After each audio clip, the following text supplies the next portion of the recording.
عالمی معیشت کی صورتحال جہاں بگڑتی نظر آ رہی ہے وہاں امریکی معیشت میں بہتری کی علامات ظاہر ہونا شروع ہو گئی ہیں۔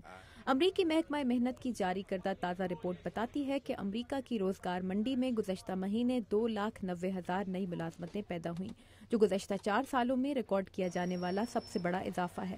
مگر دلچسپی کے بعد بے روزگاری کے 9.9 کے تناسب میں ریکارڈ کیا گیا چند پوائنٹس کا اضافہ بھی ہے۔ ہم جاب مارکیٹ میں گزشتہ 4 ماہ سے مسلسل اضافہ ریکارڈ کر رہے ہیں۔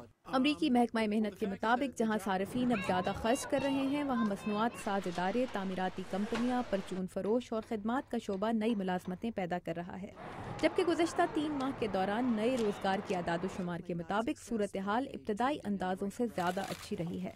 صدر اوباما نے محکمہ محنت کی رپورٹ کو حوصلہ افزا قرار دیا ہے۔ اگر آپ 1 سال پہلے کی معیشت کی صورتحال پر نظر ڈالیں تو یہ رپورٹ بہت ہی مثبت ہے۔ اپنے بدترین معاشی بحران کے دنوں میں امریکی معیشت ایک مہینے میں 7.5 لاکھ ملازمتوں میں کٹوتیاں کر رہی تھی، مگر اب بھی روزگار کی بہتر رپورٹ کے باوجود اپریل میں امریکہ میں بے روزگاری کا تناسب کچھ پوائنٹس اوپر گیا ہے۔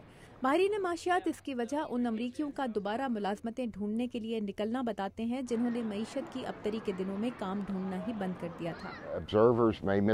مبصرین کو شاید بے روزگاری کا تناسب اوپر جاتا نظر آ رہا ہے، مگر امریکی گھرانوں کے ایک سروے کے مطابق نوکریوں میں اضافہ ہوا ہے۔ اصل چیز ہے ماہانہ تنخواہ، آنے کا یقین اور بڑے کاروباری اداروں کا اعتماد جو اب نئے لوگوں کو کام پر رکھ رہے ہیں۔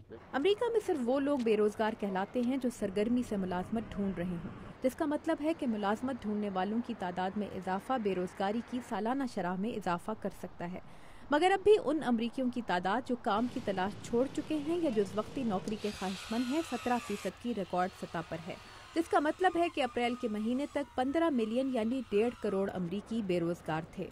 میلار سیگا کے ساتھ تابندہ نعیم، اردو VOA۔